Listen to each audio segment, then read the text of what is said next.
ah. Good mood ka yata, lalo na itong mga nakaraang araw, ah. Ay nako, Jinggay. Alam mo naman, mga pinagpala tayo ng Diyos. God bless kung ganon.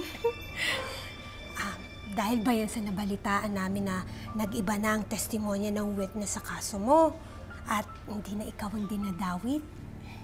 Eh, hindi naman talaga akong main suspect nung kasong yun eh. To begin with, it was never me. Kaya ito, nagliligpit na ako, naghahanda sa aking papalapit na pag-alis dito.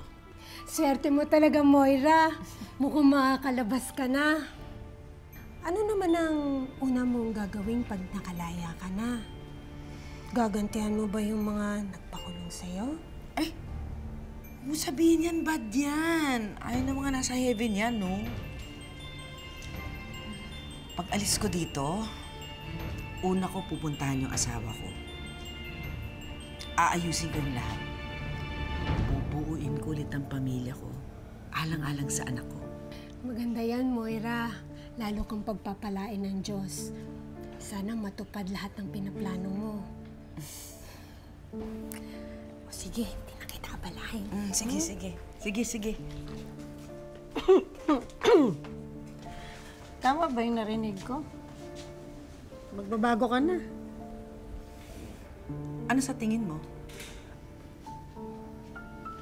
Mas may chance na magkasnog sa Pilipinas kesa magbago ka. Mildred naman. Totoong ang una kong pupuntahan yung asawa ko. Pero hindi para makipag-ayos. Para ipamukha ko sa kanya na ako ang panalo at talo siya. Dahil ako ang may hawak ng trophy at silang dalawa ng kapatid niya nakanganga. Excuse me.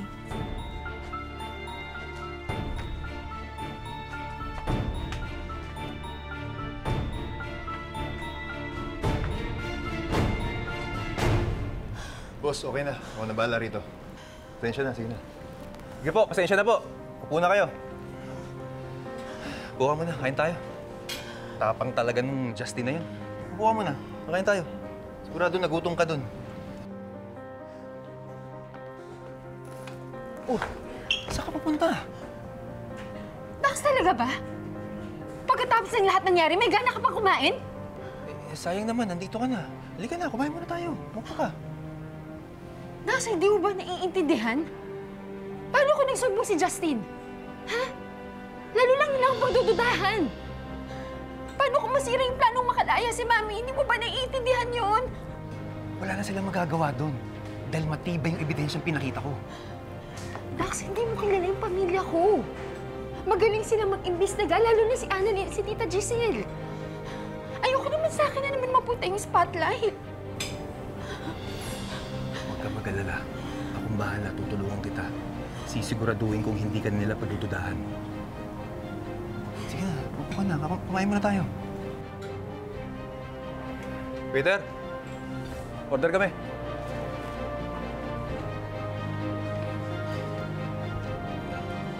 Oh, order ka na. Ito, mukhang masarap to.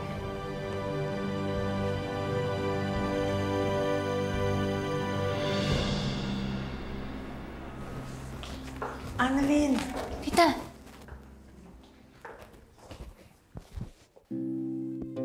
Ben.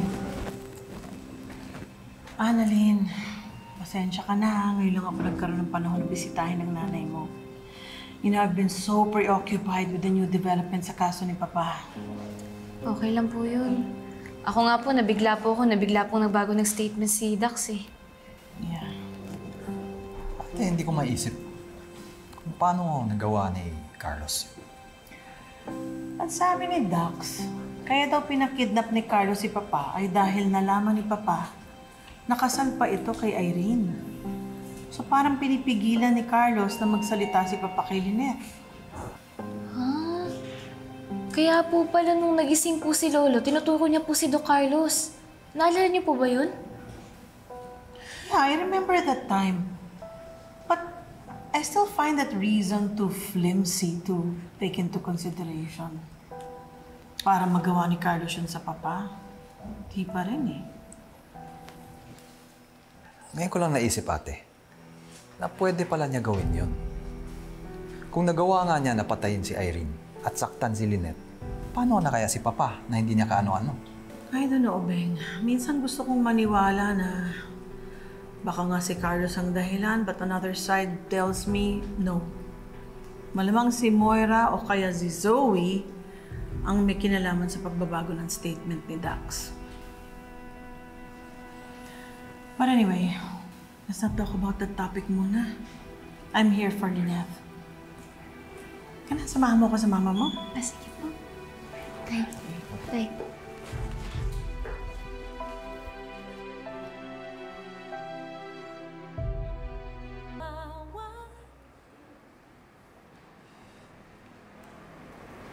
Bro!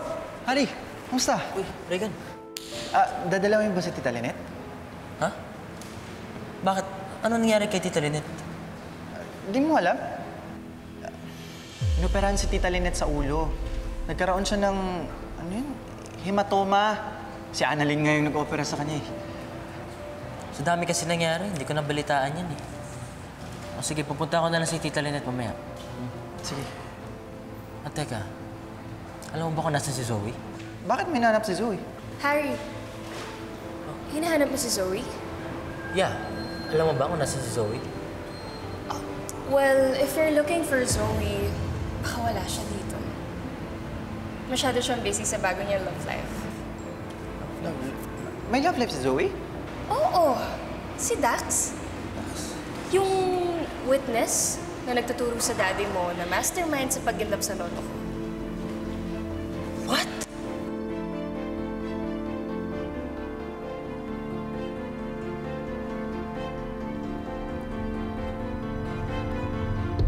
Tay, naniniwala po talaga kayong si Doc Carlos po gumawa nun? Hindi pa ba enough yung motibo na yon para saktan niya ang lolo mo? Nagtataka lang po ako, Tay. Parang bigla-bigla na lang pong nagbago yung statement niya eh. Last time naman po, nung si Ma'am Moira po yung tinutukoy niya, parang sigurado naman po siya sa sinasabi niya. Parang nga pong gusto ko na lang isipin na may nag-iimpluwensya po sa kanya ngayon eh. Kung may nag-impluwensya sa kanya, sino naman yun? Sino pa ba, Tito RJ? Eh di yung anak mo, si Zoe. Justine.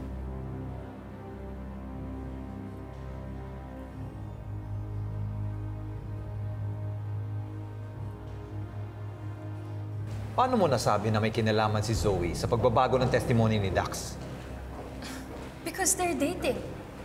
Nahuli ko sila kagabi, magkasama. At ginagawa yun ni Zoe para makuha yung gusto niya, para makalaya yung nanay niya sa kulungan. Hindi totoo yan! That's a lie!